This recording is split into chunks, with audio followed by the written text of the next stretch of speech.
The unknown, what finds you when you stay open. Hello everyone, welcome back. In our last two videos we covered two of the three territories of the unknown. The known unknown, what you can learn if you develop the habit and the tools to look. The information that is publicly available, that rewards diligence and the willingness to examine what is already there. And the unknown, the beliefs that have been doing your thinking for you, and the information asymmetries you operate within without always realizing it. The territory that rewards humility above all. Today we enter the third territory of the unknown. And I want to be clear about what makes this one different. The unknown cannot be learned in advance. It cannot be mapped, searched for, or prepared for in the usual sense. It is the territory that reveals itself only after you have entered it, and only if you were open enough to receive what it offers. Before we go deeper, here is where we are headed. It all turns on one idea you already met in the last video, the frame, the mental model we see the world through. What happens to us if one or more of these frames break in our life? And how do we handle such experiences? All frames eventually break, either because we choose to let them go, or because the world breaks them for us. Those two paths lead to very different experiences. And right now, in summer 2026, the second path is playing out at a scale that most of us have not seen before. If you're here because you are looking for comfort or protection from the ongoing changes in your own life or in the world around you, this video may not be what you are looking for. What I'm offering here is a framework for understanding the process of change and looking for ways to surf the waves of change. That's different from shelter.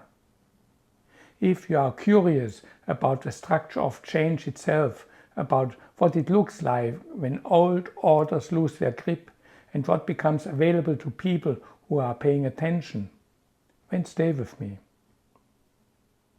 Because what we are living through right now is one of the clearest real-world examples of the unknown I have ever encountered. Breaking frames, two ways it happens. Let's start with something fundamental. A frame is the structure that decides what information you take in. It sets your field of vision, what counts as relevant and what gets dismissed as noise, what even registers as possible and what stays invisible. A frame is not the same as a belief. A belief is a conclusion your mind has reached.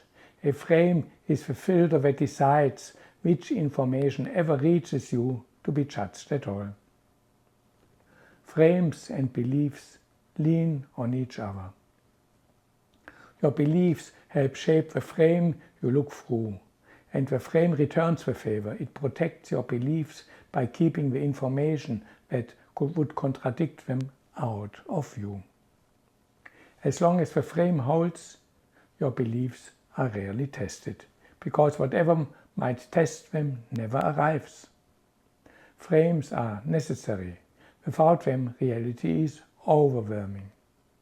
You cannot function without a way to organize and interpret what you are experiencing. The frame is not the problem. The problem arrives when a frame that once served you well starts to deceive you by filtering out important information, and you keep it in place anyway. When that happens, there are two ways the frame eventually gives way. The first way is that you choose to release it. You notice something that doesn't fit. You follow the curiosity, you investigate, and gradually, willingly, you let the old frame go and develop a new one. This is uncomfortable, but it is a discomfort you are in charge of. You set the pace, you choose what to examine and when. The second way is that the frame breaks from the outside. The gap between the frame and reality grows until it can no longer hold, and then, quickly, seemingly out of the blue, it fails. What was invisible inside the old frame suddenly imposes itself on everyone who was still operating within it. This is not discomfort, this is shock. And the shock is not only about seeing more. When the frame gives way, your perception widens and the input it had been holding out presses directly on your beliefs, because belief and perception must at least roughly mirror each other. A belief that went unquestioned while the frame protected it now has to answer to what you plainly see. And here is the risk that I think deserves naming directly. The same person who tries to break every frame at once, out of excitement or urgency, or the feeling that it all needs to change immediately, can end up in a kind of overwhelm that is just as destabilizing as the shock of forced collapse. The willingness to change is not the same as the wisdom to pace it. The secret of navigating the unknown is not to demolish all your frames. It is to remain flexible and open enough to notice when something doesn't fit, and to embrace new information even when it challenges your current view of the world. The Silver Story, a frame that held too long. We have been following the silver markets as a teaching story across these last 3 videos. And the final chapter of that story belongs here in the territory of the unknown unknown. In our last video we explored what happened when the established model of institutional control met a supply-demand reality it couldn't absorb. The frame held right up until it didn't. And when it broke, the signals that had been building for years suddenly became visible to everyone, all at once. But the silver story didn't end there. It opened into something larger.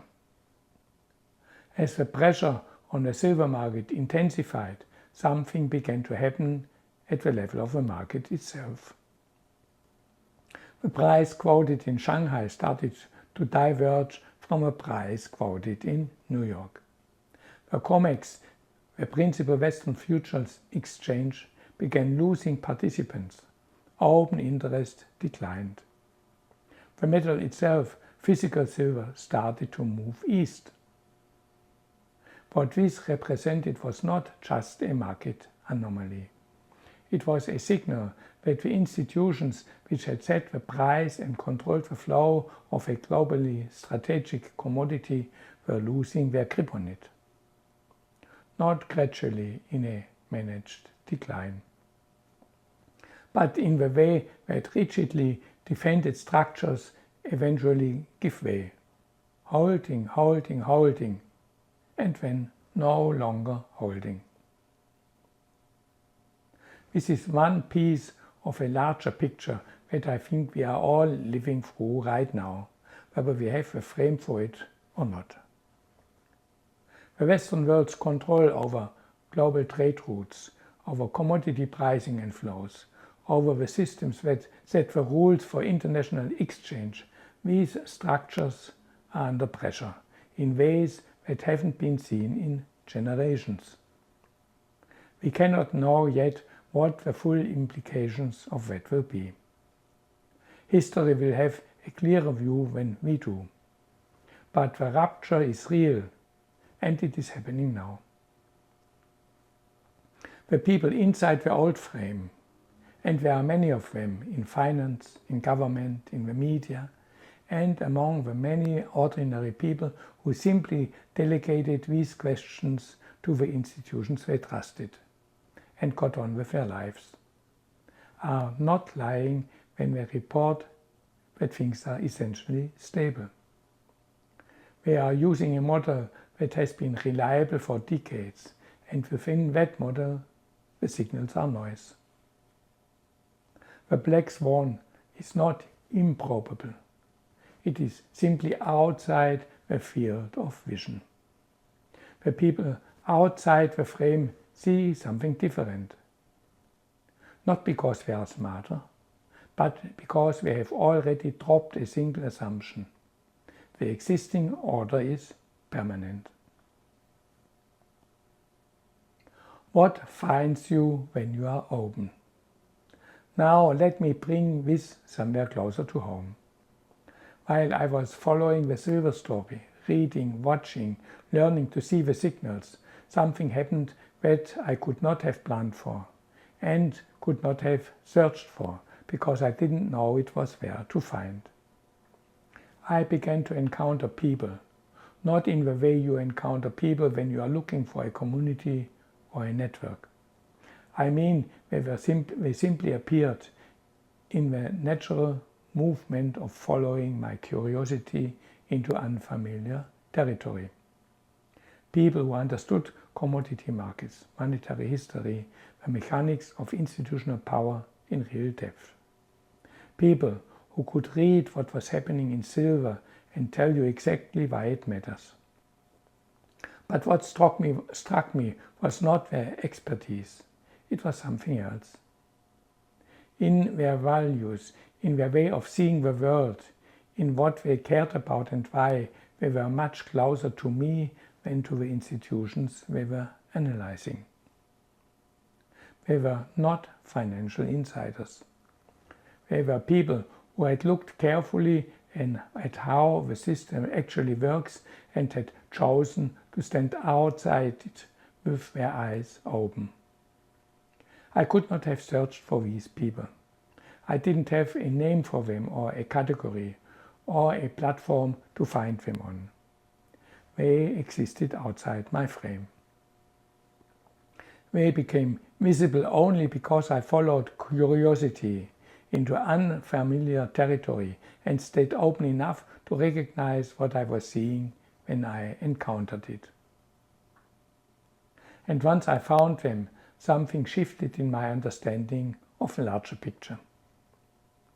Because these were exactly the people who were reading the geopolitical signals clearly, who had seen the divergence between Shanghai and New York not as noise but as information, who understood why the metal was moving east and what it implied. The personal discovery and the macro story were connected. The willingness to open one frame had given me visibility into the other. This is what the unknown actually does when you are in the right relationship with it. It doesn't just bring you information, it brings you people. People who see things you couldn't see from inside your previous frame. People you couldn't have found by searching because they existed outside of your map. This matters because once you have decided to take your life into your own hands, to declare your independence from the frames that were quietly deciding what you could even see. Some of those frames were pressed on you from the outside, by the schools that taught you, by the work that measured you, by a culture that told you what was possible and what was impossible. Others you simply inherited, left behind by experiences you never went back to examine. And once you have made that choice to live by your soul's purpose rather than by inherited limits, this kind of encounter can become one of the most significant things that happens to you. Not because you are looking for it, because you are open. Let me draw these two threads together, because the connection between them is the real point of this video. The first is the outside story, frames breaking out there on the world stage, beyond anyone's control. The second is closer to home, the one place where your own effort makes a real difference. What you choose to do with your own frames and the beliefs they protect, sometimes even against the truth. Because that is the quiet sabotage a frame can run. It keeps you safe from the information you must see. Your personal duty is catching that and choosing to look even when your beliefs beg you to look the other way. The outside story, the silver market, the shifting control over trade and commodity flows, the historic rupture we are living through, is an example of what happens when frames are defended so rigidly for so long that when they finally give way, they give way all at once. The people inside those frames experience the shift as a shock, because within their model of reality there is no place for what is happening. Your personal task is the opposite of that all at once collapse. It is real work done step by step, little by little, following your curiosity, shedding a belief when it no longer fits, releasing a frame yourself before it collapses, choosing the discomfort of uncertainty over the false security of a model that no longer fits. These two are not separate. The willingness to open my own frame is what gave me visibility into the larger shift. I didn't predict it. I didn't plan for it. But I was positioned to recognize it because I had already practiced letting things in that didn't fit my previous picture. This is what it means to surf the waves of change. You cannot predict the wave, and you cannot hold it back. But the posture you need to ride it is built long before the wave arrives. In every frame you open, every belief you question while the water is still calm. What this means for your journey. This is why we call Module 5 Transformation through Action. Not because action produces results in a mechanical way, do this, get that, but because action brings experience. And through that experience, the world opens up for you, and you gain access to people and insights that would be simply out of your reach if you were glued to your couch, watching the world through television. And there is a reason action reaches you in a way that thinking alone never can. Your beliefs and your frames live at the edges of your conscious reasoning mind, and that mind runs almost entirely on two channels: what you see and what you hear or read. Action brings the rest of your senses into the game: touch, smell, taste, the feel of a room the moment you walk in, when you know something before a single word is spoken. All of it floods in faster and richer than any filter can sort, and much of it would never pass through the front door, guarded by your cherished beliefs. It reaches the deeper, quieter mind directly, beneath the frames, beneath the thoughts you allow and the ones you don't. This is how action slips information past your own defenses. A frame can guard what you see and read, but it cannot easily stop what you touch, taste and feel. And where, below the surface, that information does its slow work, rearranging the picture you carry of the world and of yourself. That rearrangement is what we have been calling transformation. It is also why real action carries you through all 3 territories at once. Ask those athletes, explorers, musicians who have given themselves fully to their craft.